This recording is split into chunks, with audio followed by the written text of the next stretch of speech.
Well, good afternoon and welcome to this hybrid meeting of the Policy and Resources Committee. I would remind all attendees that this meeting is being recorded and webcast live on the Council's YouTube channel.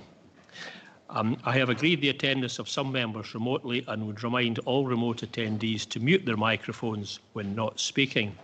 For any members of the public watching, please note that all the public committee reports, including details of specific recommendations, are available on the Council's website.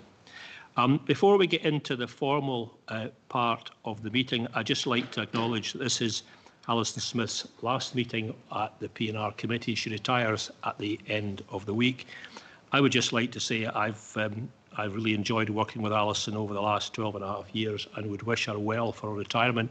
I'm conscious that there are a number of other events over the rest of the week, so I just thought it was worth saying that and marking that today to thank Alison for her service over many years for Angus Council.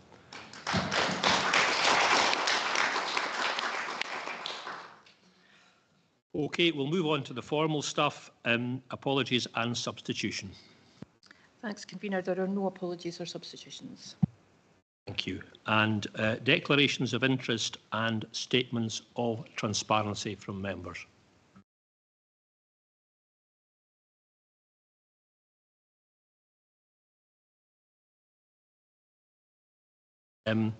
Moving on to item 3, minutes of the previous meeting, which is the previous meeting of the main committee, the P&R exec sub and the P&R grant subcommittee. Are these agreed? Agreed. Okay, thank you for that.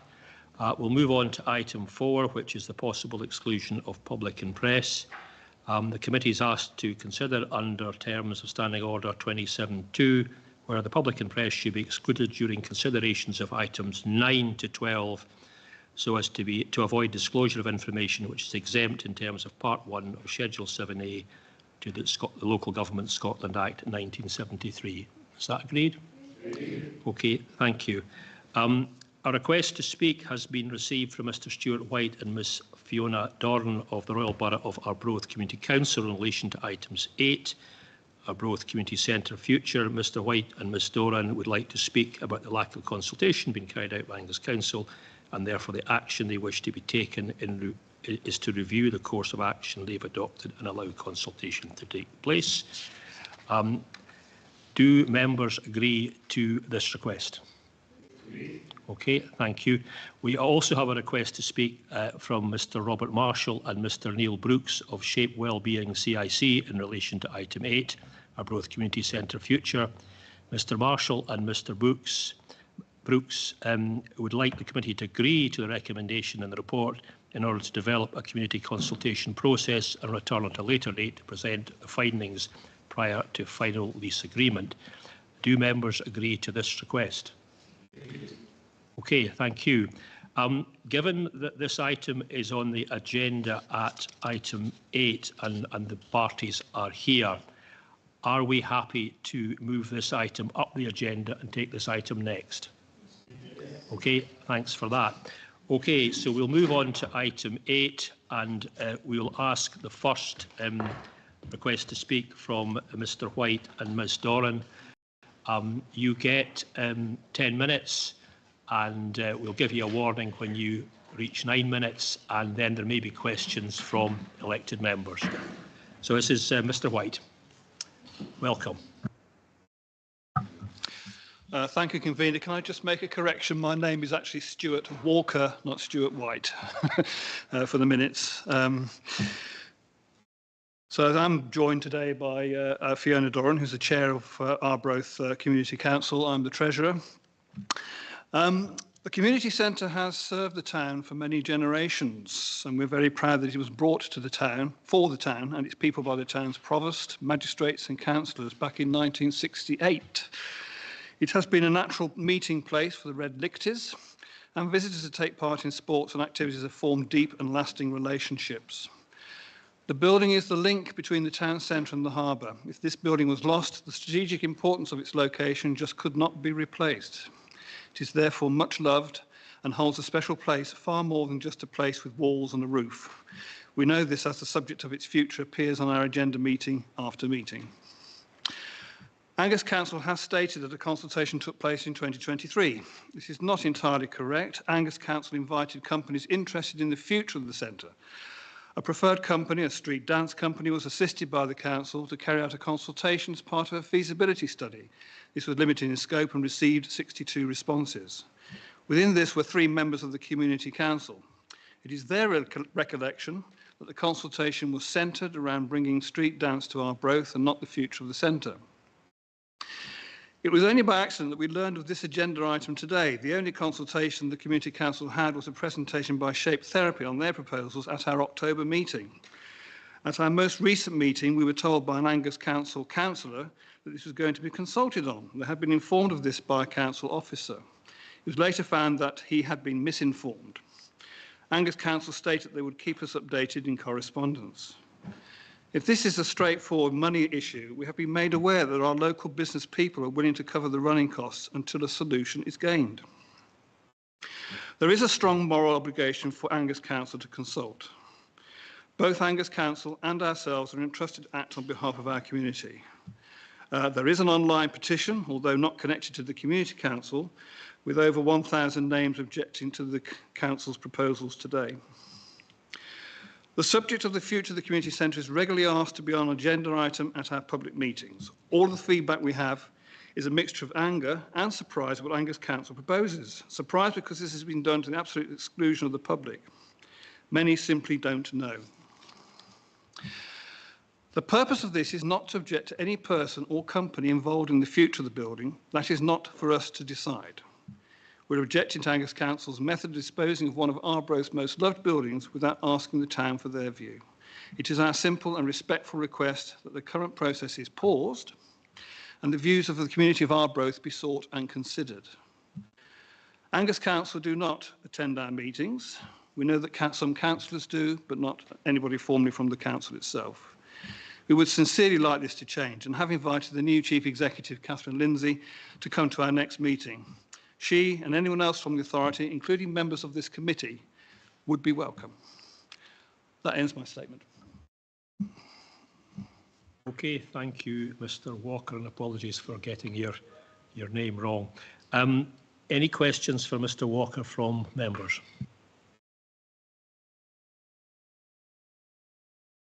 Councillor Speed. Thank you for your deputation. Do you know, has the petition been submitted to Angus Council? Do you know? The petition isn't something that the Community Council's organised. I mean, we basically become aware of this through press and social media. So I'm not aware whether it has been submitted or not, I'm afraid, because we didn't arrange it. Councillor Cheap. Yeah, thank you, Councillor Dodd, Convener. Just on this one,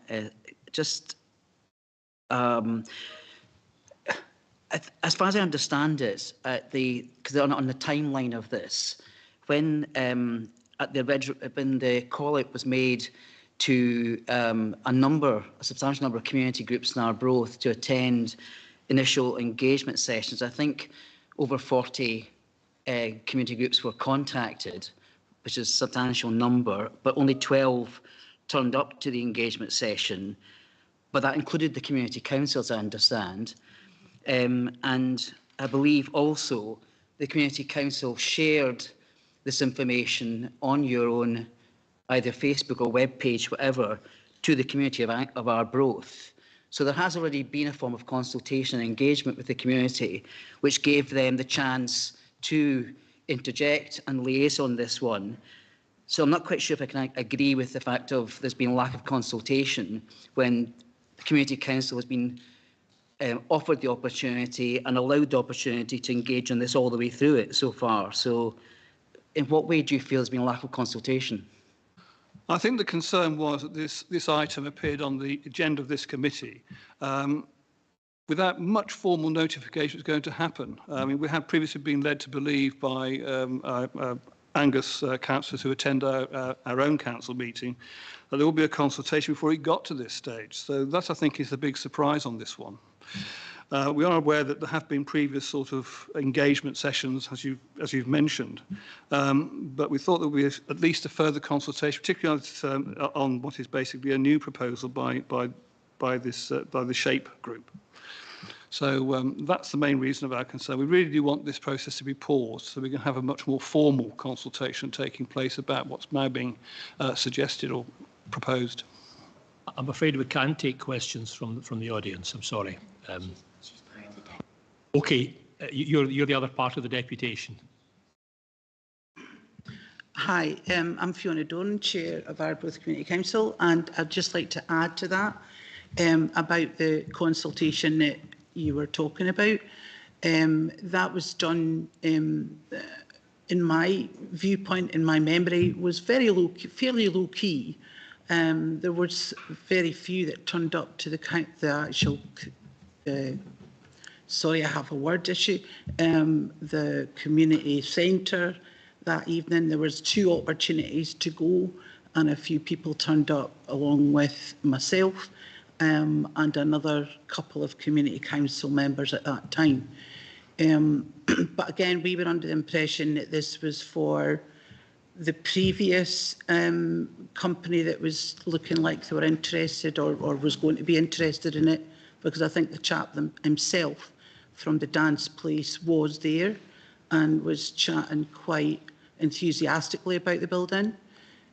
We then further got an opportunity to have a chat with a consultation company, a consultant company that offered us a Teams meeting whereby 3 of us attended along with Mary Dixon from Vibrant Communities, and it was again basically based on the previous interest that was made, not on SHAPE.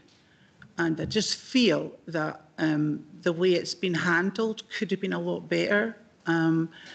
It just gives so many members of the public opportunities to council bash, and we really want to stop that. We want to be working collaboratively, we want to be working alongside and to be there for Angus Council, as Angus Council should therefore be there for us too. And it's just, I feel a little bit railroady and not enough consultation. And this is what we're asking for today. Basically a postponement to have much more in-depth and further public consultation, as it's such a big building and it's got so many opportunities to be used by the public. But again, as I said, if it's that case, we're not, bothered about really who gets it, but it's just the whole process of Angus Council and a consultative process that really is in the spotlight today, and it needs to be highlighted and looked at further, and let's learn some lessons from it and make our consultative processes a lot more robust and a lot more in-depth for the public of Angus. Okay, thank you, Ms Doran. Any questions? Councillor MacDonald. Thank you, Chair. Just for clarity on the consultation, the change.org petition only says, it's still substantial, but 533 out of 1,000. So just to be accurate, if there is another platform that's on, if there's a paper sheet, that's probably where it's come from. But it would be good just to make sure that if there is a petition and it's not been submitted, that we're all sort of talking off the same thing, because that's a start. The second sort of point is, what are we actually meaning by consultation? What is it you're actually looking for? What does that mean to you? A consultation will be done on the proposal. So if it goes through today, a consultation happens thereafter. I think that's the process, and officers might want to help me out here, just in case I've got that wrong. But the proposal that if we approve today will go to consultation. Angus Council has, as I understand it, not got a plan or a use for this building. So if we don't find a user for the building, my understanding is that that is not an asset Angus Council has to use. So it needs to find the user. So my question really is, and I would like officers just to clarify anything in case I've not got that quite right, what do you mean by consultation? And do you mean like it's an engagement on what that building looks like going forward, an engagement on sort of the end of use? I'm not a consultant by any manner of means. and I do believe that the process can be quite long and lengthy. But I think if you put enough people on the ground and going around all the organisations, including primary and secondary schools and anybody else, of any other members of the public, that can be done. That's what needs doing, because of the fact of the whole purpose of the building and the fact that, you know, we lost the main purpose of it in 2020, obviously, with the pandemic. And it was never really kind of reinstated as a public working property after that. I understand there are difficulties with the building. It's a huge building.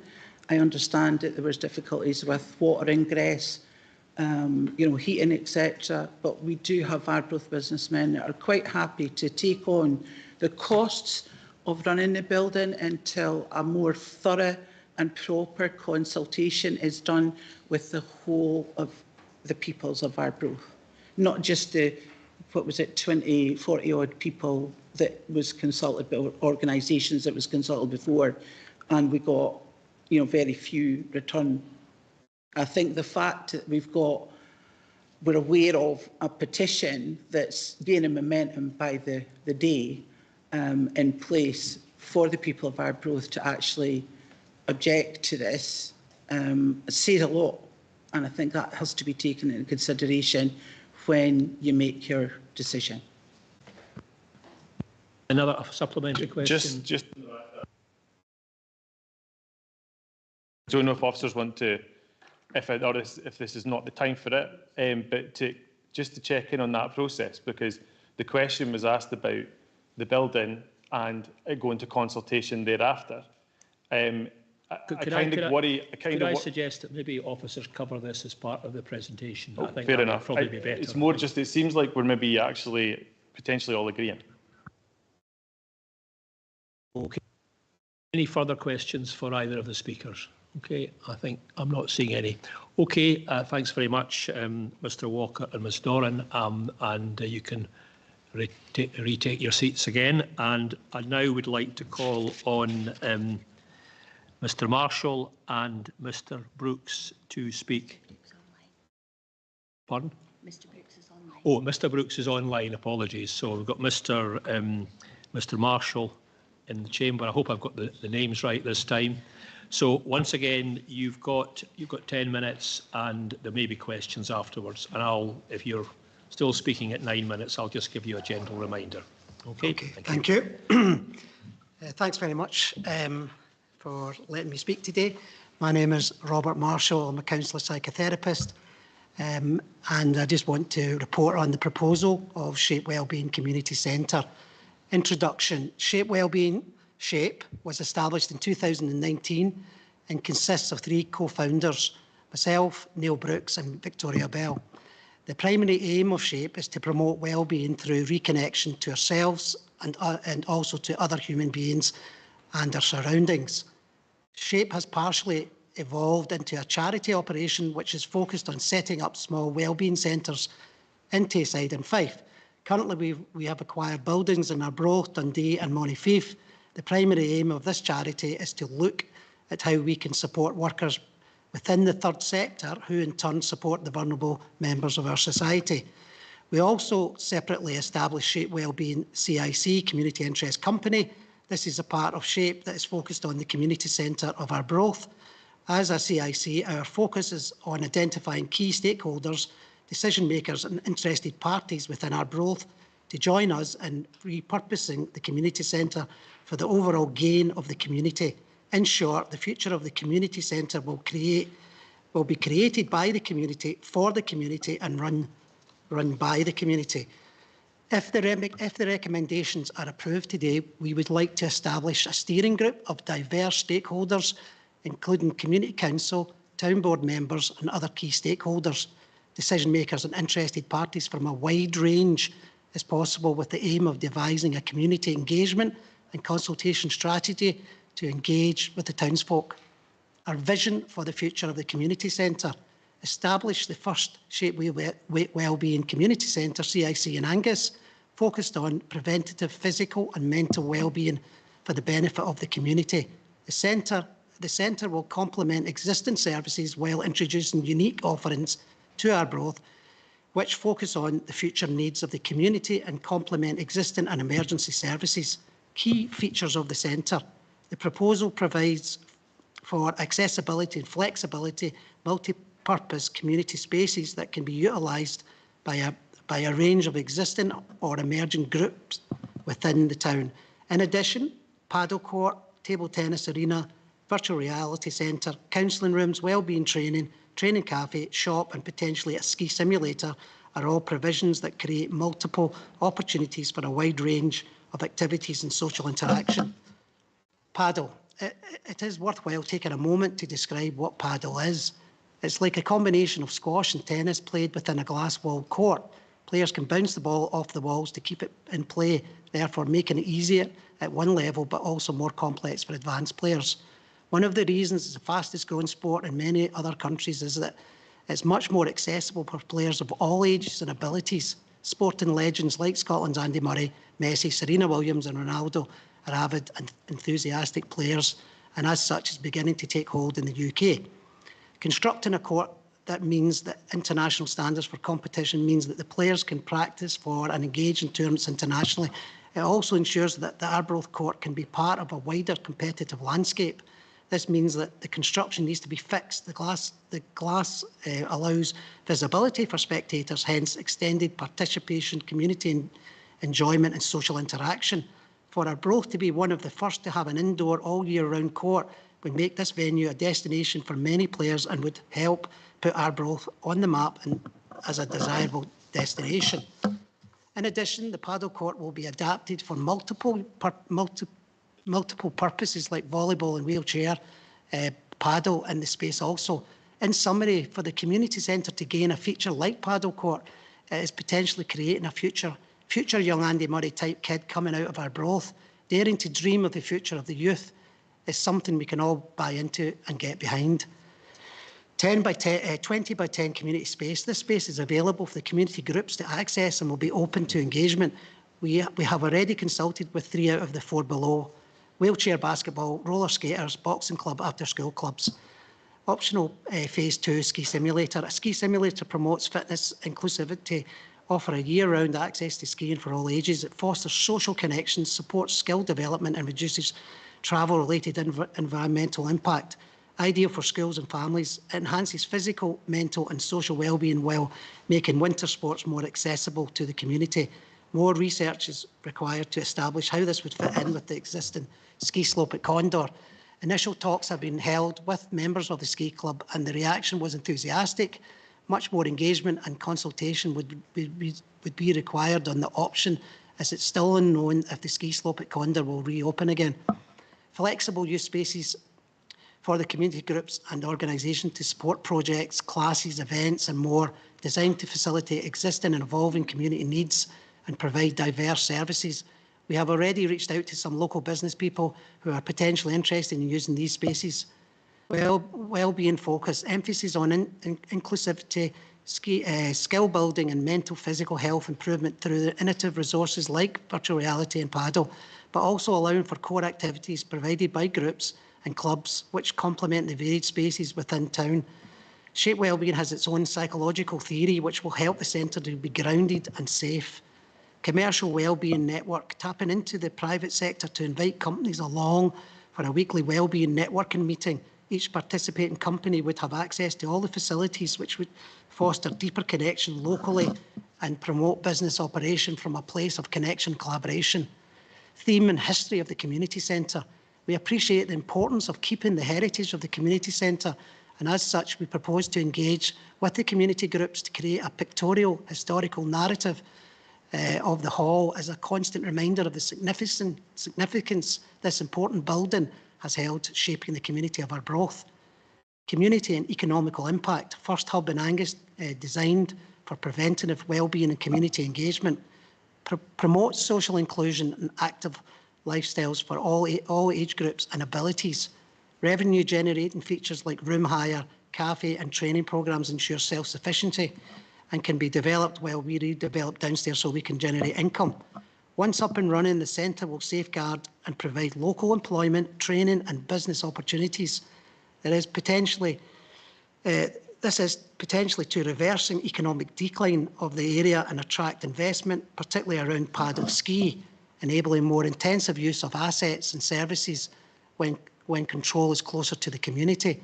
The redevelopment of the centre will allow better stewardship of local assets because it will become community-led, meaning the community owns them and uses them.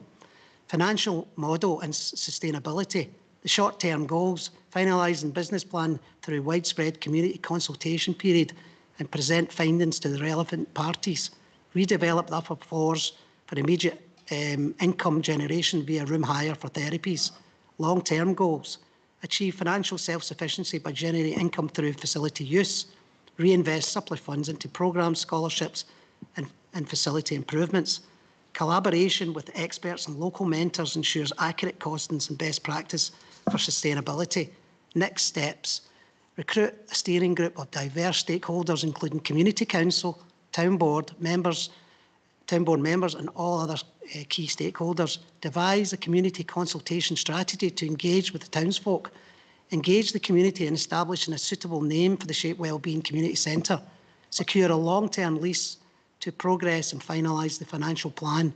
Access external funds for project development, final designs and implementation. Conclusion, the Shape Wellbeing Centre, Community Centre represents a transformative investment and gains for Arbroath/Angus. It blends diverse services, fosters partnerships and prioritises long-term self-sufficiency while improving the physical, mental and social well-being of the community. Thank you. Thanks, Mr Marshall. And we're not getting a contribution from Mr Brooks, are we? He'll be here to answer any questions if need be. Okay, questions from elected members then for either Mr Marshall or Mr Brooks. So we've got Councillor Vaughan. Thank you, Convener. Just a very quick question, Mr Marshall. How much engagement have you had with the Community Council so far? Have you been discussing with them all these plans as well as other groups? So the Community Council, which is this Community Council meeting here, Neil Brooks has already presented to the Community Council with the idea, yes.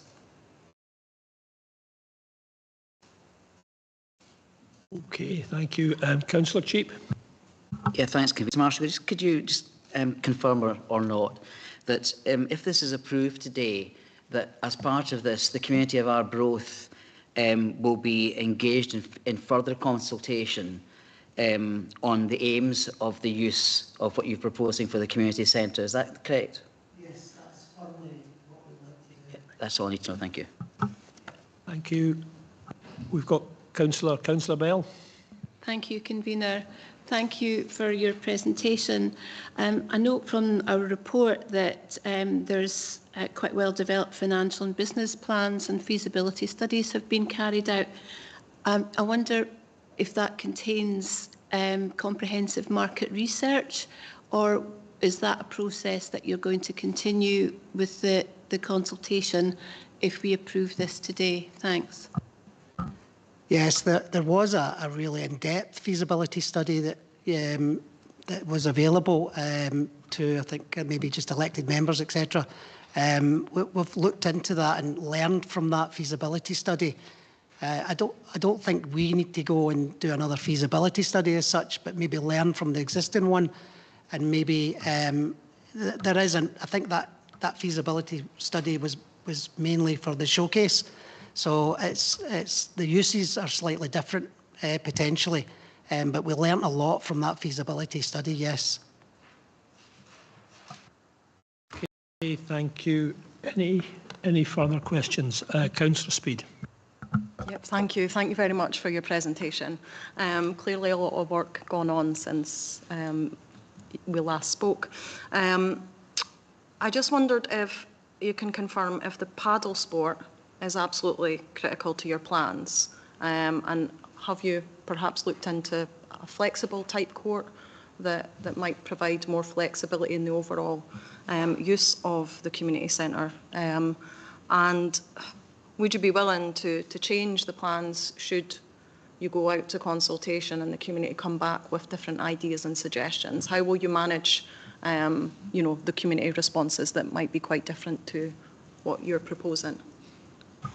Yeah, thanks very much. This has come up quite a few times in early consultation when we met with the town board, etc. The paddle is a kind of showpiece of the business plan and what we feel would be quite an asset for our growth. I think we've kind of covered this quite a few times in terms of it is a fixed structure. There is facilities to take the court down and use the space for other purposes, but the structure will remain a structure. So therefore, it would not be, it can't be taken down. There's no such thing as a you know, a full down paddle court. So we've looked into that. We've actually, when we did some consultation early on, there was no real, you know, we were open to suggestions, maybe thinking about would there be something better to utilise the space rather than the paddle.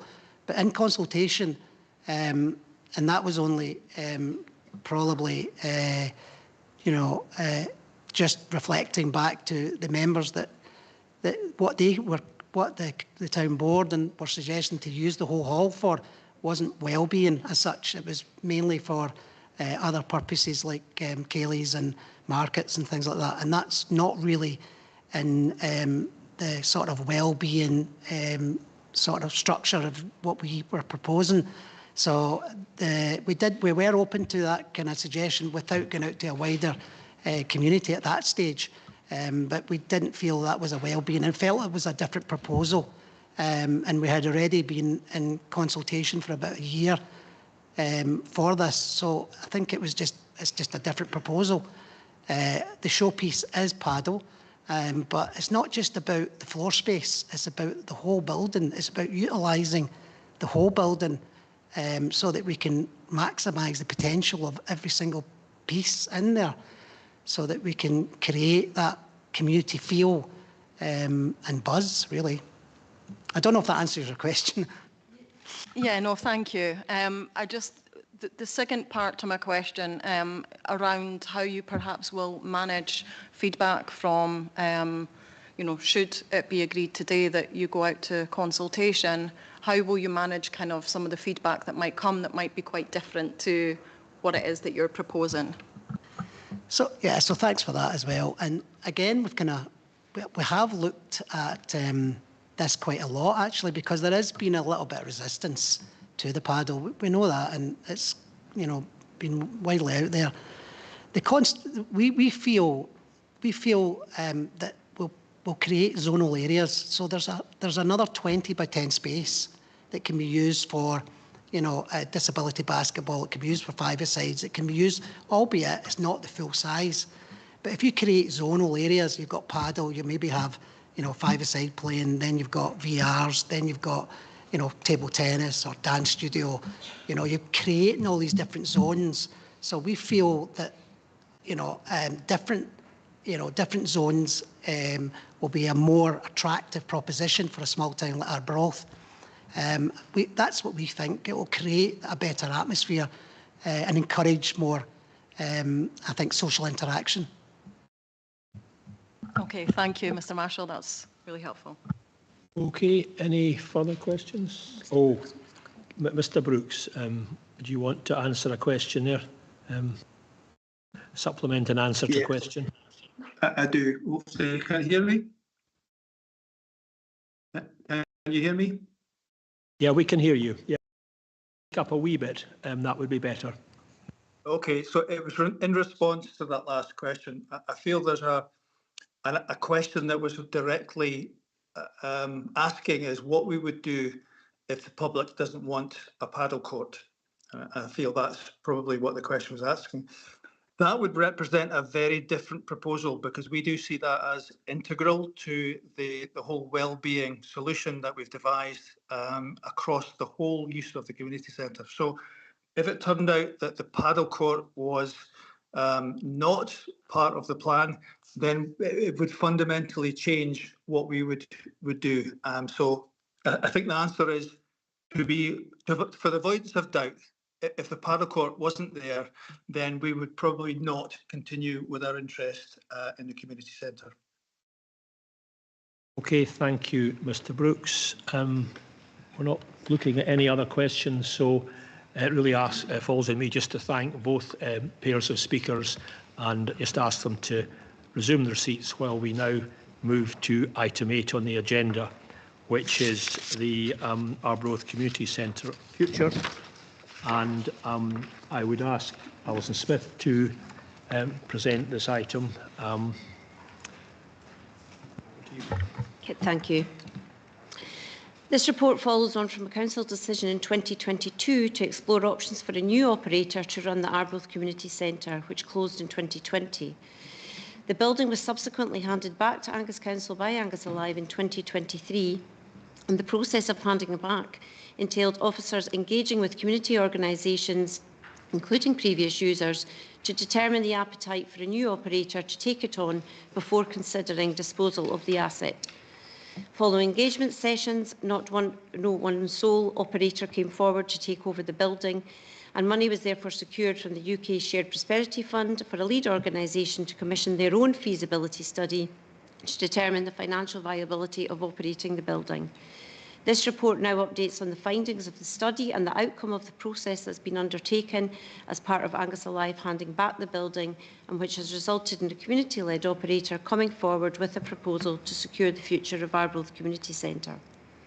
The committee is being asked to approve that officers continue the negotiations on a lease of the building to the proposed operator, on the condition that there is a robust business plan submitted, consultation on their proposal with the community, and securing the funding to allow them to make the building operable. The proposal will not only offer a sustainable financial model, but will be opened up to community membership of the steering group, and will be a building run by the community for the community, with flexible community space to host a wide range of activity and support. The Council is not in the position to operate the building, therefore engagement with the community on suggestions for the end use is not what is required here. If an operator is not found for the building, the alternative is that the building will be declared surplus as per normal disposal procedures of buildings.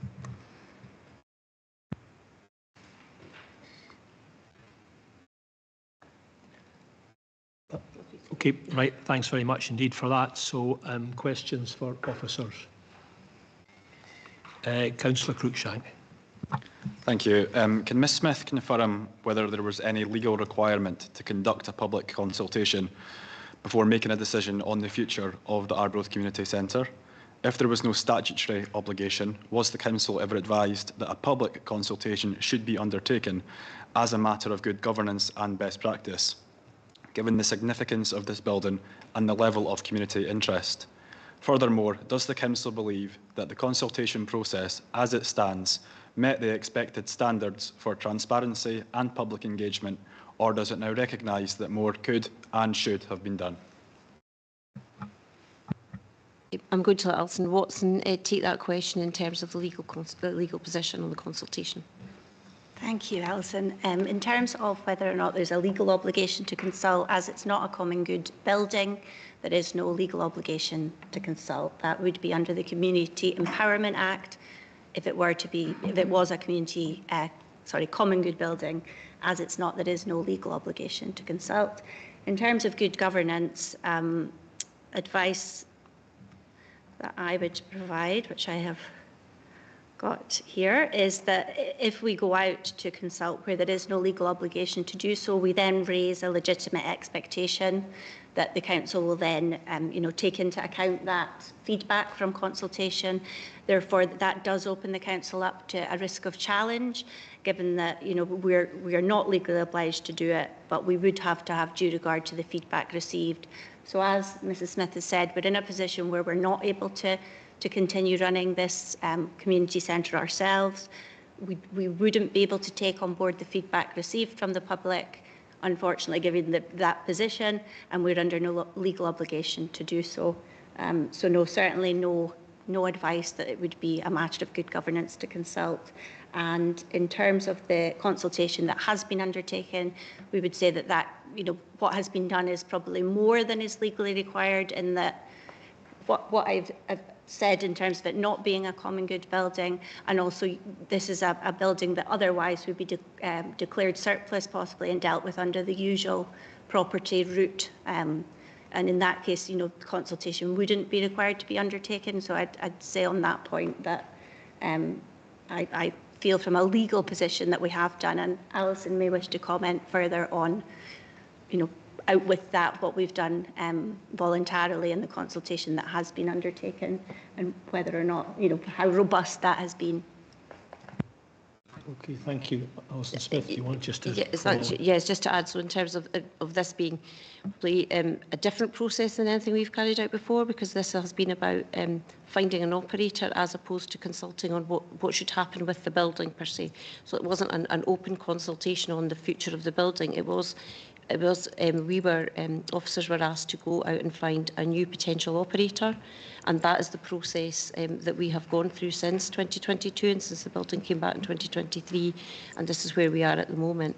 The outcome of that is whether we make a decision to take that offer and continue with those negotiations, or are we disposing of the building. So it was about finding an operator as opposed to consulting on what the community centre could be, and we're not consulting on the council running the building. Thank you for that. I think we've got a question from Councillor Doran. Yeah, thank you. I just wanted to ask a kind of hypothetical question around this. That has answered a question that I had around the communication, and it seems to be that there's been a mismatch there in terms of what the council expectations are and what the community was looking to do. But if there was to be further consultation or any delay from a decision being made today, what would happen to the building if that were to happen in the interim period?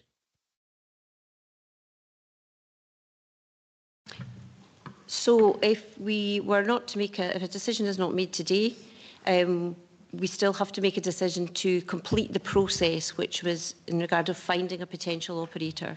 So one way or another, we have to see that process through that was agreed back in 2022.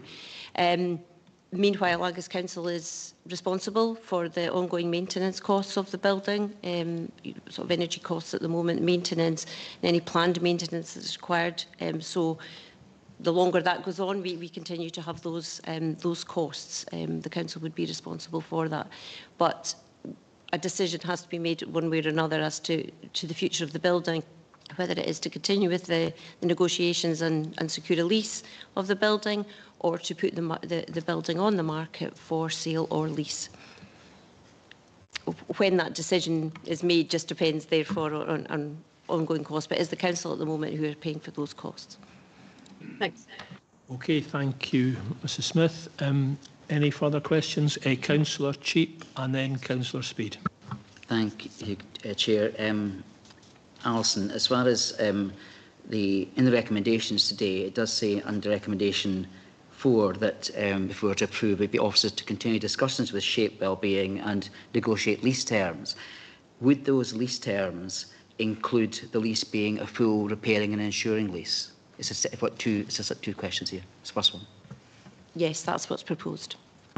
Thank you. And the second part really here is that, again, recommendation 5 mentions that, again, if we're to approve this today, that consultation would commence, as has been referred to, and from that consultation, the results of that consultation will come back to this committee along with a final financial and business plan, but also for members, my question here is, in addition to all of that coming back to committee, would members of this committee be given information on market value of the community centre and also a leasing value as well? Would all of that come back to committee members before it's finally approved? Yes, so I'm maybe bringing on Jamie, you might want to say a little bit just about the next steps, and then the proposal would be to bring back those findings, but Audrey can give you just a little bit more detail on that and what would the expectations would be of those conditions.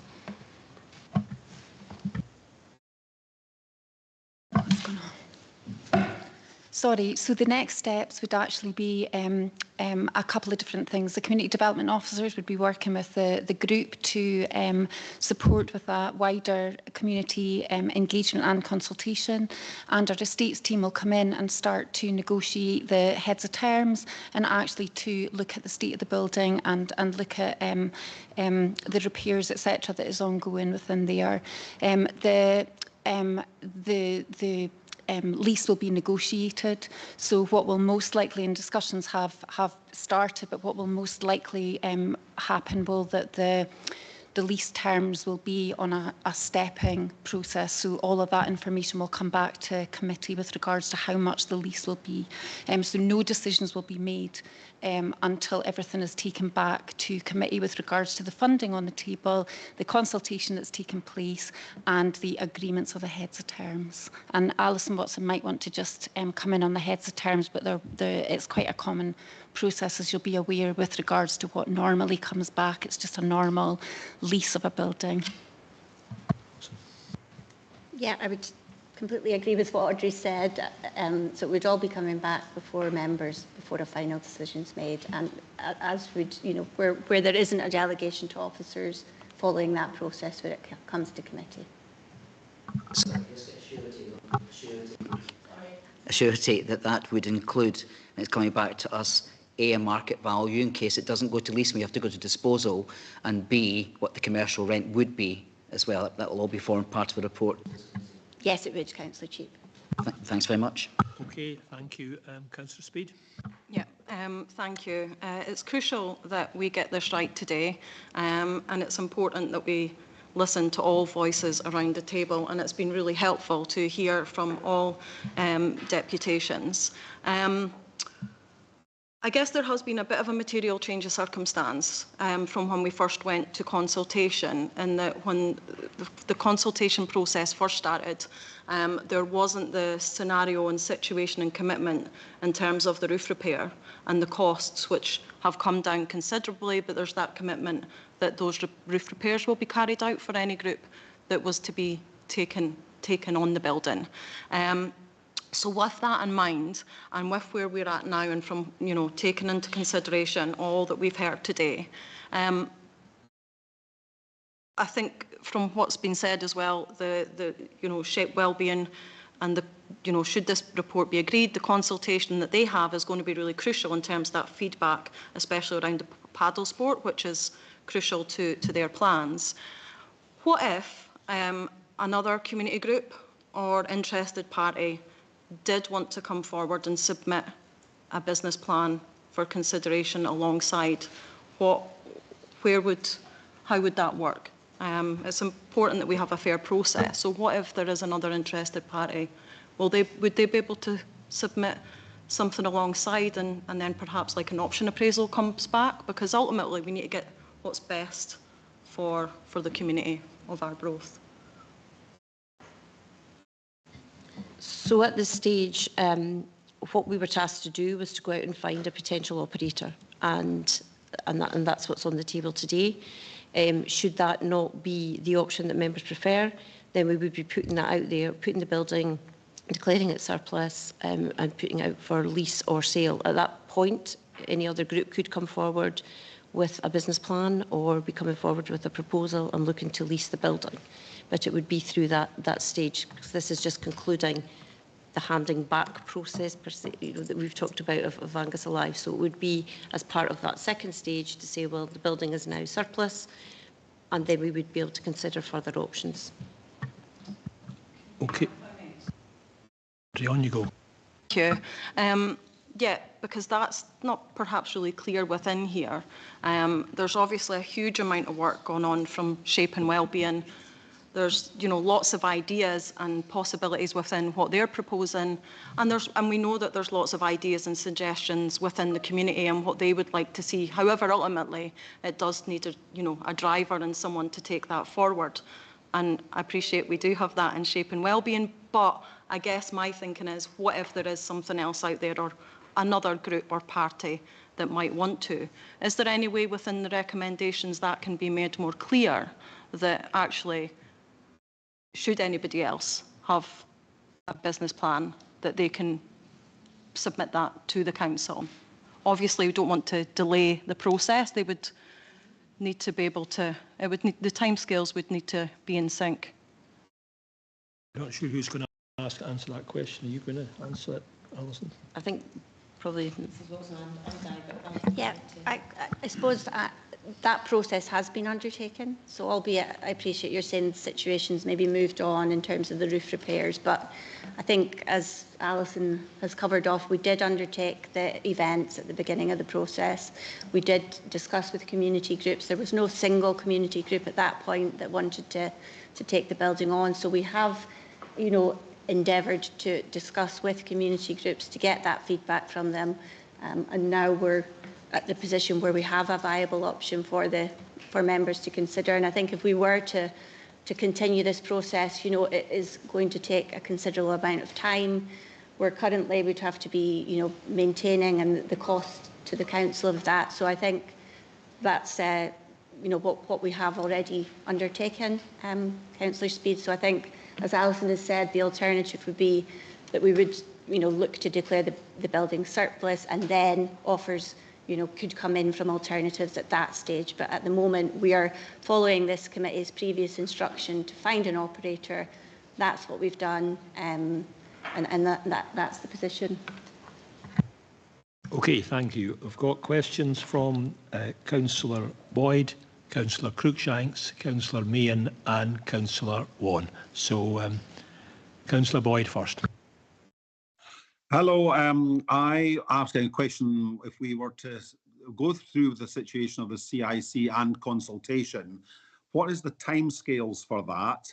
And let's say, well, once that's the first question, the other one's directed to Ian Lorimer, and I suppose I can just answer it just now. What would be the tax? Because that will not receive empty, I don't think it will receive empty tax relief. So a bit like the Forfar Lochside thing, we went and we as a council ran up into hundreds of thousands of pounds, but the question of council tax relief hasn't been mentioned during the questions today as well. Thank you. Thank you for that question, Councillor Boyd. I don't know whether Mr. Lorimer would want to answer that question, or I don't know. I mean, it did occur to me when we were talking about prolonged delays that we did have this problem with other council properties that were empty. Thanks, convener. Good afternoon, members. Yeah, Councillor Boyd, I wasn't really hearing you terribly well. There seems to be an issue with the audience, the audio in the room, but I think it was in relation to empty property relief in relation to this building. So the longer that we have this building and it's not leased, we will still be liable for the running costs, albeit it is mothballed at the moment. As it's no longer an Angus Alive building, the rates become payable by the council. When it was an Angus Alive building, because Angus Alive is a charity, it would be entitled to rate relief as a charity. The building is an empty building, so the council covers the cost of empty property relief now. That is a devolved element of rates relief. So that would be a consideration for members to be aware of in relation to this report today. I hope that answers Councillor Boyd's question. Okay, thanks very much for that, Mr. Lorimer. Yes, I'm sorry, Bill. The other question, I know you get I know you're having difficulties hearing me, but the other question I asked was to Audrey. What would the timescale be if we were to carry on with this CIC stroke consultation? Can you advise on that, Ms. Mickey? Yeah, thank you, Councillor Boyd. I think what the recommendation is that we continue negotiation on the lease on the condition, as I mentioned, the three conditions that I mentioned before. With that bearing in mind, we would be supporting the group to find funding, which is not a quick task, as everyone will appreciate. So we would be recommending at least 6 months to a year to allow proper full consultation engagement and looking for the funding to redevelop the property. Okay, thank you. So I'll ask you to restrict yourself to one question, Councillor Cruikshanks. Given that Shape Wellbeing would be responsible for conducting the consultation if the recommendations are approved, do council officers believe that this will be a fair, robust, that this approach will be fair, robust and impartial? How can we ensure that this will not simply be an exercise in confirming a predetermined outcome, but a genuine opportunity to gauge the full views within the community? Would it not be more appropriate for the council to take a more active role in overseeing the consultation, ensuring that it is transparent, independent and representative of all perspectives, including those who may have concerns about the future of the building? Thanks for the question. Can I ask Ms. Yeah, of course. Thank you, Councillor Cruikshanks. I think it will be a mix. The community group will be consulting on their proposal, but the community development officers will be in and around supporting, and our funding officer will of course be supporting for funding with the group, as well as we do with any community organisation that come forward. We have a number on the books, if you like, at the moment.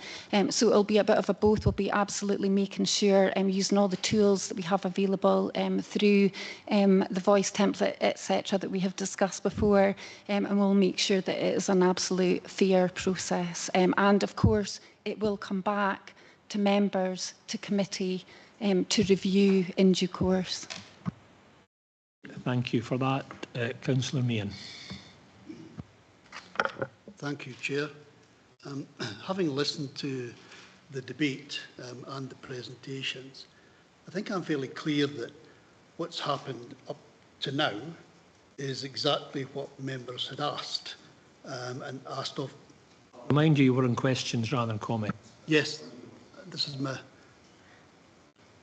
preamble. My question is, are we actually considering here that, given the time we've spent up till now, to allow more time for another group to possibly come forward, that if they come forward, we consider that, we spend another year, and then another group comes forward, and on we go? Is that, I mean, that to me is not a clear way forward. No, so what is in front of you is closing off the current process, the task that officers were asked to undertake, which was to look for a potential operator. I should say this isn't about being able to open that up and invite others. That would be through the disposal process, if that was appropriate. So that would be the other channel for that.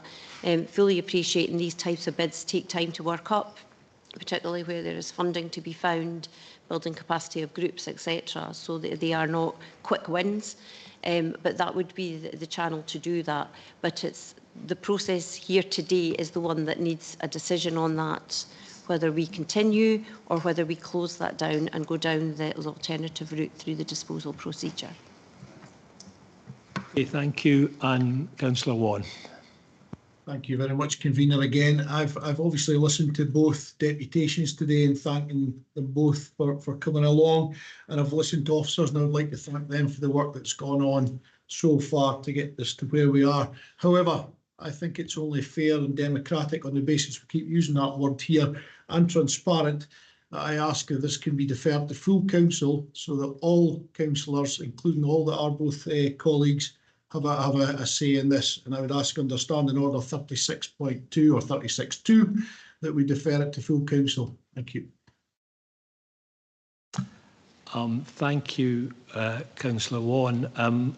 I guess I'm asking for comments about this. Whether do we feel that is something that we want to support, or is this something we need to handle today?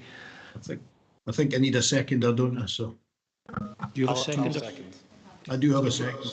So Councillor Cruikshank, the seconder. And I think we need two councillors to agree that. Is that correct? Can I ask legal? Okay, I'm advised we need to have a vote on this. You've got a proposer and seconder. So can we have a vote on this proposal?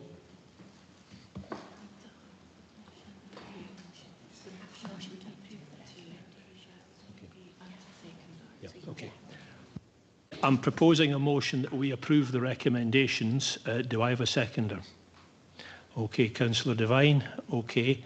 So I think we're going to have a vote with the motion being that we approve the recommendations, and the alternative is that we refer it to full council. I just wanted to make the point that we don't have a full council coming up. The next one will be in March. So this is putting this back further. And I do think that it's an important thing. We need to take a decision today, in my opinion, to let the process go on. So much work has been already done. So I think I'm advised the next council meeting is the 20th of March, so that's quite a considerable delay. It's a further 2 months. We haven't, I admit, we seem to have jumped from questions to now a vote, and that effectively, without hearing comments from the floor, which I think is a bit of an unusual process. We haven't had any comments. We've had a lot of questions, but no comments. Maybe I'll take advice on whether we should have comments first. Okay, I'm advised it would be appropriate to have comments from elected members before we go to the vote. So if anyone wants to make a comment on where we are. Councillor Cheap. Thanks for the invitation, Convener. I think this council officers have followed the exact request that was made of them by members, and are merely trying to close off the process that, as Mrs. Smith has said. Really, I'm quite surprised. I go back to the very beginning where I said that we were aware that invitations went out to over 40 community groups to original engagement session. Only 12 bothered to come along to that. Then, out of all of that, Showcase the Street took a significant interest and decided to move forward with the feasibility study, as I understand then. Then SHAPE came on board as well. In all of that time, information was passed out to the community. The Community Council had that at their disposal. It's their opportunity to engage with the public of Arbroath as well. That could have all have been done. And at this stage, to come in so late and try to hold up this process when this is now an asset that the council no longer have a use for, and we have found an operator as the council officer we were asked and engaged to do. I think we should be proceeding with this rather than deferring and wasting any further time on this. We already know that if this is approved today, there will be ongoing consultation and engagement, and the results of all of that will come back to this committee. We're just wasting time. Thank you, Councillor Cheap. Councillor Bell. I just wondered if some members need a recess to have a conversation to help them understand what's going on, because it's actually quite distracting when another member is speaking. Members feel the need for a recess at this point? I'm not seeing any great desire for a recess, Councillor Bell. So I wondered, has Councillor Gregg received the information that he was looking for? I was seeking clarification from an officer with regards to standing orders, which I've just done, but I didn't really think that was necessary. But I'm happy to go without. Okay. Any further comments? Yes. Councillor Smith. Yeah, it was just with regards to the query I had, or what I'd raised, and the kind of suggestion that or the ask if we could, or the council could accept another from another group, should there be somebody out there that has more than just an idea. And I just wondered if we were to add that into the amendment, if that would be acceptable, rather than to delay. Can I maybe ask? But work into the same timescales as the 6 to 12 months that's been given before you report back? Do you want to do that, Alison? Yes, and Alison might want to add in it. In terms of what's been asked, this is not open to further bids coming in at this stage. We are dealing with the issue today, which is about seeking an alternative operator. the call for any other bids would be through that disposal process, which we would then open up once we put the building on the market. That would be a competent amendment. No, as far as I understand, Alison, that is not part of the process, and therefore wouldn't be competent. Yeah, I would clarify that that's the case, that we're looking to take this process to a conclusion, and as we've said, that the alternative would be declaring it surplus and going through that route, as opposed to looking for other bids to come in at this stage. Councillor Cruikshanks and then Councillor MacDonald. Oh, and Councillor Dornan up there. Okay, so Councillor Cruikshanks first. This is about more than a building. It's about public trust, governance and ensuring the people of Arbroath have a real say in decisions that affect them. I fully appreciate the ambition of Shape Wellbeing, and we are fortunate to have a group willing to invest in our community. However, the issue here is the consultation process. A decision of this scale affecting such a key public asset should not be based on the views of just 62 people, especially when over 1,000 residents have signed a petition opposing the process. This committee previously instructed officers to find an operator, but that decision was made before I was elected. Had I been here, I would have pushed for a far more transparent and robust consultation process before reaching this stage. The fact that Angus Alive allowed this building to deteriorate and returned it to the Council without any democratic oversight raises wider questions about how we manage public assets and ensure proper accountability. Whilst I welcome the prospect of paddle tennis in Arbroath, we need to ask whether the community centre is the right location when we already have 2 sports centres. A wider site assessment should have been carried out before reaching this stage. Given the level of public concern, I fully support the deferral of this decision to full Council.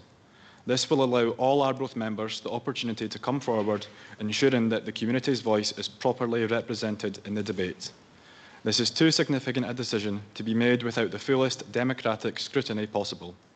I believe we now commit to a proper public consultation, a full financial risk assessment and a review of how major community assets are managed to prevent similar governance failures in future. The people of Arbroath deserve to be fully involved in shaping their community's future, and I will not support any decision that pushes ahead without ensuring their voices. Convener, point of order on that. I find it terrible that actually he refers to governance failures of this council. He should really learn his rules before he starts accusing. Point of clarification. If ask Councillor Cheek no. orders if he's raised a point of order. I think I do take some. I have some concerns about the suggestion that there's a lack of democracy. The decision to effectively, when Angus Alive handed the building back to the council, and remember that the drive for that was the council reduced the management fee to Angus Alive. That's why it could not afford to run the buildings it was. It was handed back to the council, and that was agreed, I think, at a budget meeting. So that was democratically done. It may have been before you were elected, but that was democratically done. I've got questions. I've got a comment from Councillor Dornan and then Councillor MacDonald. Thank you. I wanted to just clarify. I would support people moving papers to full council so that other councillors can have a say on this. However, I am really worried about the delay and timescale of this one being made. So my question was whether or not this could come to us, as we don't have a full council in February, if there could be a special meeting that addresses this sooner rather than March. Could I perhaps get some guidance from officers whether they think that's appropriate? I think we're probably in the same position in terms of we still need to make a decision. When that decision is made, clearly we have an operator who is awaiting a decision and is looking for us to make decisions so they know whether they continue working up this proposal or not. And as I've said before, if we push it further down the line, we continue to have costs. There are ongoing costs. those are the two risks, I guess, that are around the ongoing financial implications, but also we do have an operator who is waiting for a decision. If I might also just clarify in terms of a request for a special counsel, that would of course be a matter for the provost to determine rather than officers. So I wouldn't be able to provide any advice to Chamber on that matter today. Yeah, it's also probably worth pointing out that we do have a budget meeting next month, which is certainly a focus of a lot of officers' attention. On the situation, we've essentially got a bid in from an operator who wants to take on the centre. They may not hang around. I mean, Councillor Speed has talked about a theoretical bid. We've got an actual bid from an operator that's got a worked up plan and has been working with the council in good faith for some time against a theoretical bid from another party. Now, the council's got to make up its mind, and this committee's got to make up its mind where we are. This is a bit like a planning application. We've got a planning application in front of us. There might be another one, but it's not in front of us. So really, we're being asked to choose between a clear plan and one that's not a plan. And I think that's my concern about a delay. Councillor MacDonald. Aye, so you've just nicked my point, Chair. It feels like some of us are debating different things. We're debating about, was the consultation done properly at the start? Should there have been more consultation? How should it have worked? Well, this PNR committee, of which most of us here, apart from Councillor Cruikshanks, was part of the decision to find an operator. We as a council in the past have had our fingers burnt, a lot of us in this chamber and a lot of us at home, with other facilities where it's like being put back on the market to find who's going to come, and then they never came. And that's my genuine concern about this here, is the basic facts, as I understand it, are if this community centre is not found to have an operator, it is surplus to Angus Council's requirements. Therefore, it will go on the open market, and it comes back to Councillor Speed's point. That's where someone can come in with a lease bid, as per the recommendations in recommendation 5 or 6, I think it is. So, what if another operator does come, but half of Arbroath don't like that one? You know, or a third of Arbroath don't like that one. We're not going to find the perfect thing for everyone. What we do have here is a proposition from someone that made a really good case in the deputation, which I thank.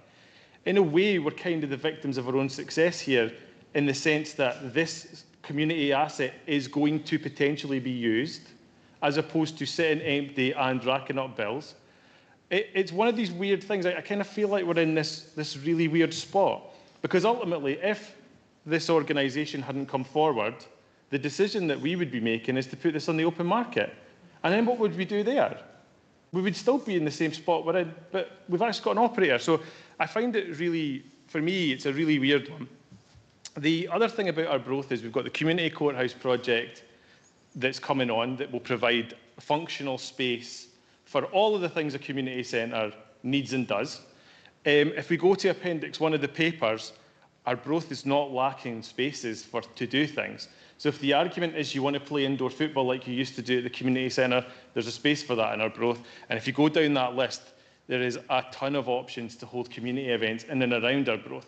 So the idea that the community centre is the be-all and end-all, I think, for these is something. Now, it will have historical and emotional ties, I'm sure. Of course it does. But this is a building that Angus Council is not going to be running. That's what's been decided. So what are our real options? We go to full council, we delay, we potentially get another bidder in, half the people of Arbroath maybe don't like that bidder, then what do? We just pick our favourite. I'm not really sure what the proposal would be there going forward. I'm thinking back specifically to the leisure centre here in Forfar, and I'm thinking about what happened with that, and it's slightly different, or quite a lot different, but the simple fact is we delayed and ended up getting our fingers burnt. I'm kind of worried we might end up in the same situation here.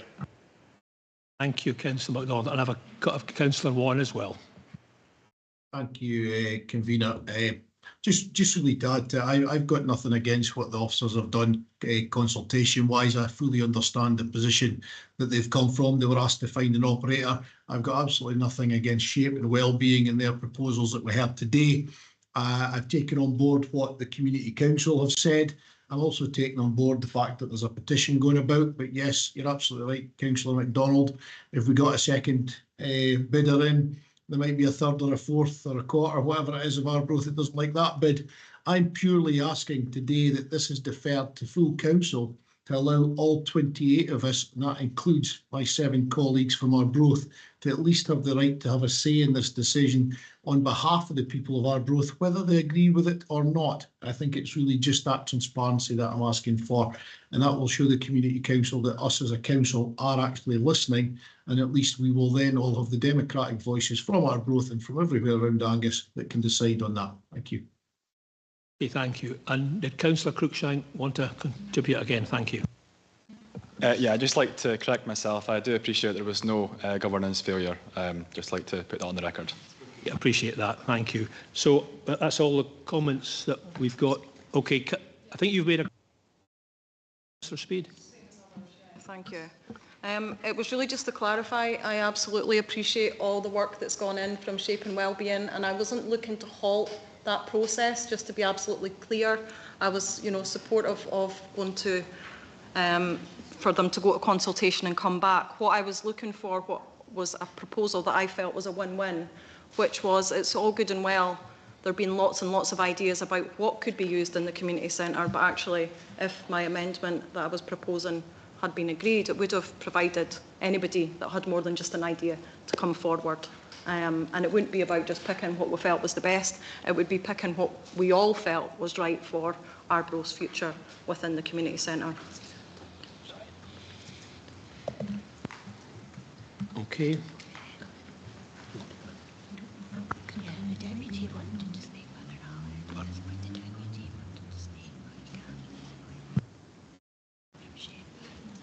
Do we want to get one of them to speak, the contributors, the speakers?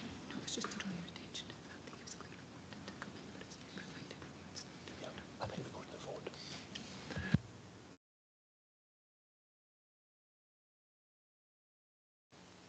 Okay, I think we've had a pretty good debate and contribution about this. I think if we can just ask officers to take us to the vote.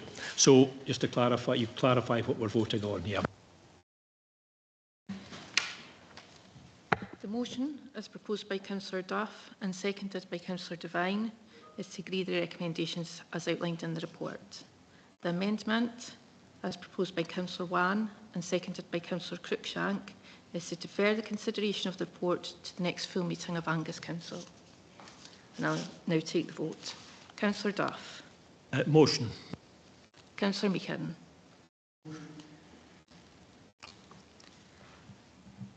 Councillor Beattie. Motion. Councillor Bell. Motion. Councillor Boyd. Motion. Councillor Cheap. Motion. Councillor Cruikshanks. Councillor Devine. Motion. Councillor Doran. Amendment. Councillor Gall. Amendment.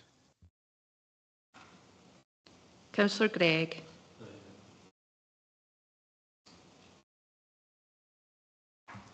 Councillor MacDonald. Councillor McLaren. Amendment. Councillor Nicholl. Amendment. Councillor Speed. Amendment.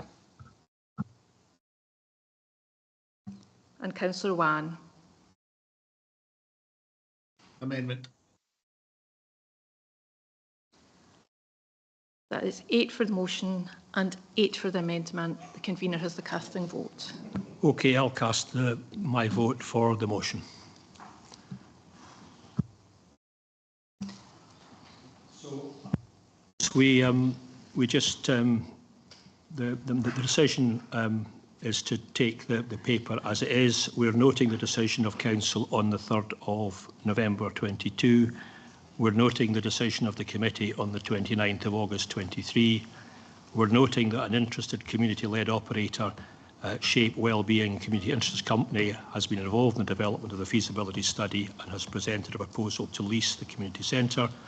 We agree that officers continue discussion with Shape Wellbeing CIC and negotiate lease terms in principle for Arbroath Community Centre, and note that the consultation to inform the final proposals is one of the conditions required prior to entering into a lease, and the information from the consultation will be brought back to committee along with a final financial and business case plan to allow members to make a final decision on whether or not to enter into a lease with Shape Wellbeing CIC, and note that if recommendation 4 above is not approved, officers would cease discussion with Shape Wellbeing and the building would be declared surplus and put on the open market for lease or sale. Okay, that's the end of item 8. If the members of the audience wish to leave at that point, they're certainly welcome to do so. I'll give you a minute or two.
The Capital Monitoring General Fund Capital Programme, and I would hand over to Mr Lorimer. Thank you very much, Convener. Yeah, this is the latest monitoring report for the financial year on our capital budget. It's based on actual spend to the end of November, the 8 months to the end of November, and a projection for the remaining 4 months. As is outlined in the report, significant investment across the county, 67.5 million of a gross capital programme this year and 48 million of a net capital programme. Currently projecting an underspend for the year on both a gross and a net basis, expecting to be a little bit over budget in relation to additional works and costs in roads and related infrastructure works, but those are offset or more than offset by underspends or projected underspends in relation to environmental services, and that's in relation to vehicle acquisition and land acquisition costs in relation to new cemetery provision in Arbroath. As you'll know, this year's capital budget is very much dominated by the construction of our new high school in Moneyfeith. I'm pleased to report that project is progressing well, and as always, happy to try and answer any questions members have on the detail in the report, Convener. Thank you. Okay, any questions for Mr Lorimer? Councillor Gregg. Thank you, Convener. I just have a question with regards to, it's from page 17 on the combined papers, notably tables 6 through to 9. At the bottom of each of the table, it's noted there are other minor variances. Now, I think whilst in each department individually, they don't seem to add up to much, but once you add them all up together, they equate to quite a significant amount of money. So I was just wondering if you could give us a bit more information on what other minor variances are, please. Yeah, there's a bit of a catch-all term, I would say, on that one, Councillor Gregg. All of the detail of those minor variances are actually in the appendix to the report. Now, we haven't provided a detailed narrative, but the level of actual spend and projected spend on every project in our capital budget is in Appendix 1, and that is set out on a department by department basis. So where we've not mentioned in the report narrative and in the tables in section 6. Yeah, section 6. There is a bit more information in the appendix in relation to those. We're just trying to strike a balance with the level of detail and length of the reports. So that's why we only provide a narrative on the most significant ones. But as I say, the detail is there in terms of all of the projects in the capital programme. So anything that's not mentioned specifically in those tables is covered in the appendix. Councillor Gregg. Thank you, Convener. I'd just like to point out I'm not actually an accountant, so the sniggers that I was getting from the opposite side there, when Mr Lorimer noticed that it was in the Appendix 1, that's all looks like gobbledygook to me, so sometimes I need a bit more of an explanation because, as I said, I'm not an accountant and these are not the easiest things to read for the layperson, and ultimately that's what I am. Thank you. Yeah, there's a lot of papers, a lot of pages following the detailed report, and yes, you're quite right. If you haven't looked at them before, they are rather confusing. But yeah, I think Mr Lorimer is absolutely correct. All the detail is there. Councillor Cheap. Just for clarification, Convener, on page 17 under table 4, just on item 46, they're talking about coastal protection, river flood, and it mentions about the overspend there in respect of flooding works at Kingsmuir. What's that all about? Convener, I would confess I don't know the specific Mr Daly, detail of that, but I suspect Mr Daly does.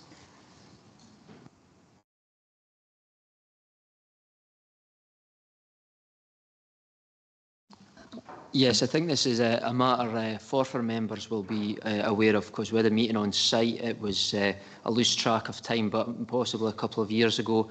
But it's a long-standing flooding issue in Kingsmuir that has been addressed, I'm glad to say, but the works associated with that, once we began the actual work on site, it was made clear that the budget spend required was additional to what had been budgeted for, but it has resolved a very long-standing issue to the great benefit of the households, but also the businesses actually that are in that street. And I would hope that the Forfar members would agree that it has made a significant difference.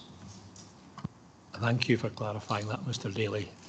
Any other questions on the capital monitoring report?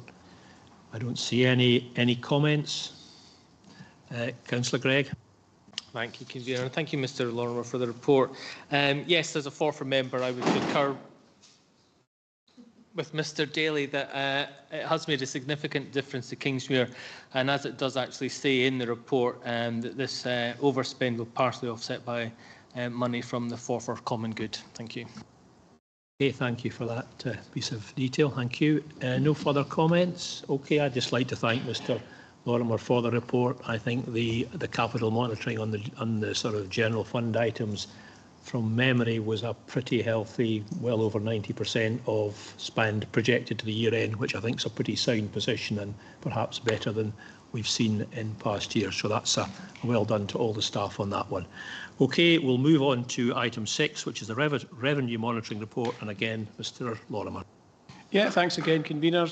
As you say, the equivalent report covering the revenue budget also covers the same period.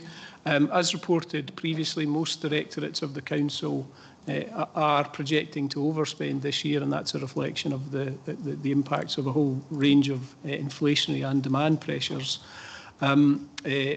Once ring-fence funding is accounted for, there's projected overspends. Now, based on that position, what we're recommending in this report, which is a little bit different from the normal budget monitoring reports, is to apply a number of the provisions that we set aside in our reserves for potential budget issues and for budget risks to reduce the scale of that projected overspend. Now, it doesn't deal with all of it, but when we set the budget for the current year, we Council agreed to make a number of provisions and set money aside in reserves reserves to deal with budget issues and budget risks. So in this report, we're basically asking for agreement to apply those to reduce the scale of the overspend.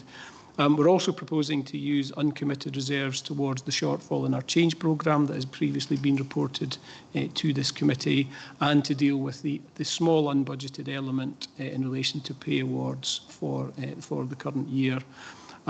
Details of all of that use of reserves are set out in paragraph 8.3, table 4 of the report, so I hope that's helpful in terms of explaining what's been done there. The report also updates members on the return of reserves from our partners in the Angus IJB and proposals to utilise some of that returned funding to support specific projects. Again, that's in paragraph 5.13 in the report. Now, the last time I'd brought this report to the committee, I'd mentioned a significant risk. I think there were some questions around that at the time in relation to ring-fenced conditional funding associated with maintaining teacher numbers. You'll have seen from the report, and I'm pleased to say that that risk in the current financial year has effectively been removed as a concern following an update from the Scottish Government in December. So that position that risk is no longer there in relation to this report. Again, happy to try and answer any questions, Convener. Okay, thanks, Mr Lorimer. A question from Councillor Bell. Thank you, Convener, and thanks, Ian. I just wanted to pick up under 5.13, the earmark for the Eclipse IT system for continued development. I just wondered how much development is required, what sort of timescale that might be, and is that impacting our frontline staff? Thanks. Thanks, Councillor Bell. And there may be other people in the room that can comment on this more authoritatively than me. We are substantially through the Eclipse development project. There is another item on the agenda later in relation to the system, which is an exempt item. So I won't say more about that here.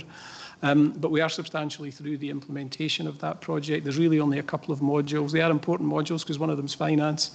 A couple of modules still to be deployed, but we are making good progress in relation to that. And based on what's in the other report, we see a future for that arrangement. So the investment from the IJB that's proposed here is because there is a reliance from the partnership on the Eclipse system. I don't know whether any colleagues want to add any more to that. Perhaps Mr Howe, if there's a need for more detail. But Mr Howe, I think the question give us a bit of clarification. That would be useful. Thanks. Yeah, thanks very much. Certainly happy to provide some additional clarification. Yeah, so there is some additional money set aside. It's mainly for the modules that have been migrated already, so it's some additional development in relation to the modules that have actually been migrated already, and it's just to provide some additional functionality that's not in the system currently. Thank you. You okay with that, Councillor Bell? Councillor Cheap.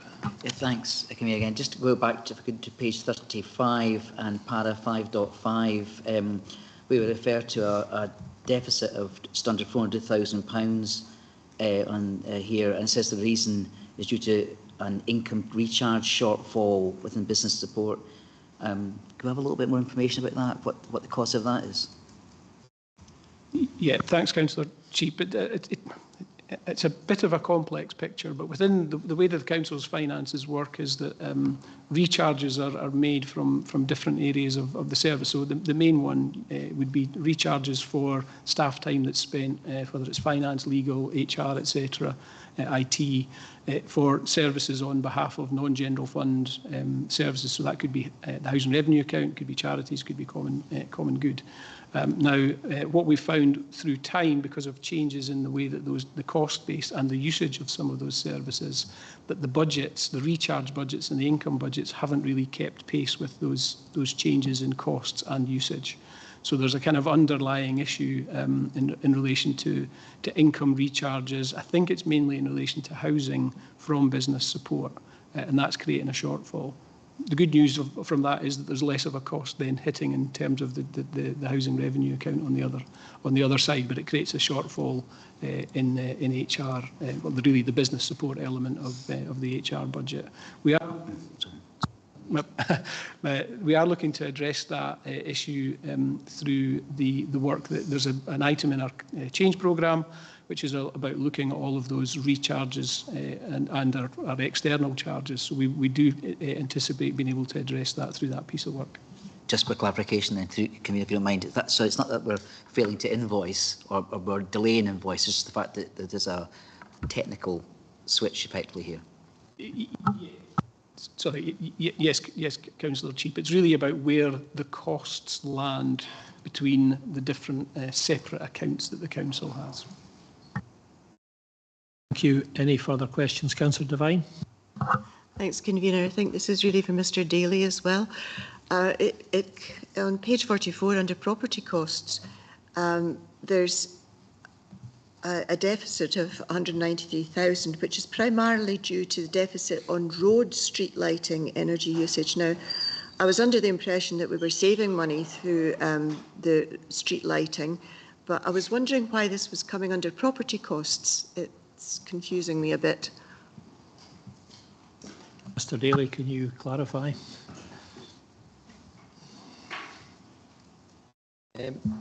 We are benefiting in terms of the LED rollout for our street lighting, where I think we're above 95% in terms of the rollout, and which has delivered a huge saving.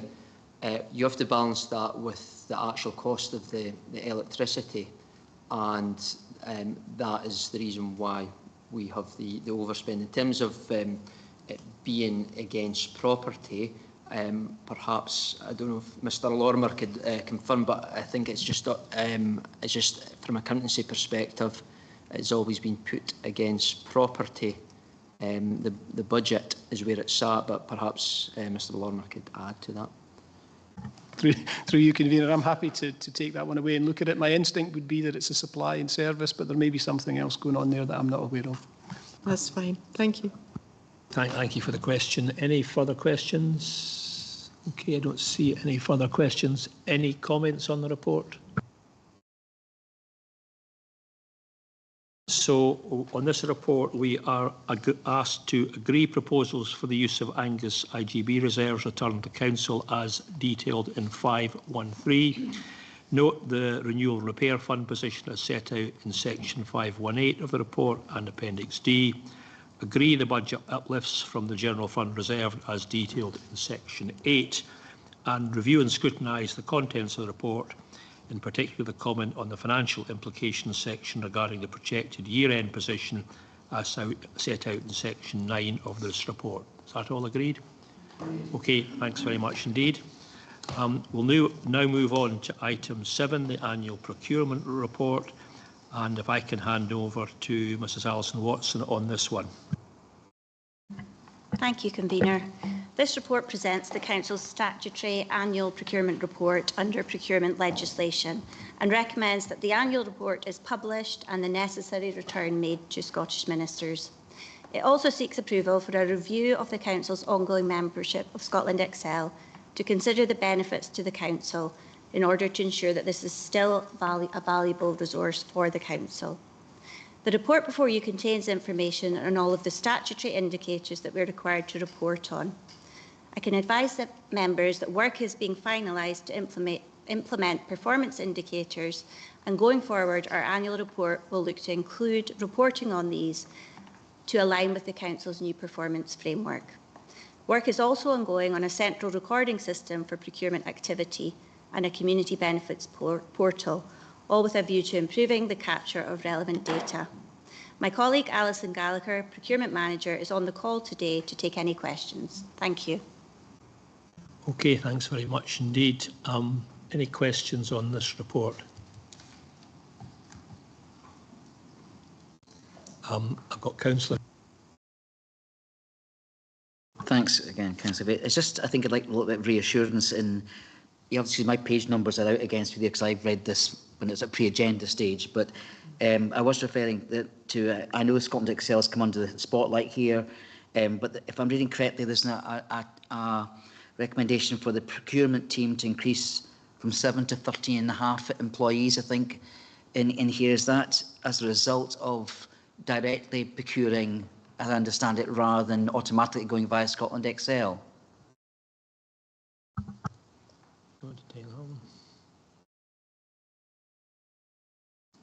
Can Alison Gallagher answer that question, perhaps? Thank you, of course. Apologies, it's not a recommendation within the report to increase the number of resource within the team. That is the current situation. That has been for a number of factors. One, in relation to the restructure of resource, in relation to the collaborative enterprise across Tayside, where instead of having it as a separate entity, we now have the resource sitting directly within the Angus Council team, and also due to organic growth within the team. Going back about 3 years, the team was really consisted of 2 members of staff plus the manager, which was not considered adequate in order to equip Angus Council with the resource and education needed to benefit from a modern procurement department. So I think those are more the reasons why the numbers have increased, as opposed to a direct correlation to any spending with Scotland Excel or any proposal to move spending away from Scotland Excel. Yeah, thanks for that clarification. Councillor Bell and Councillor Gregg with questions. Councillor Bell.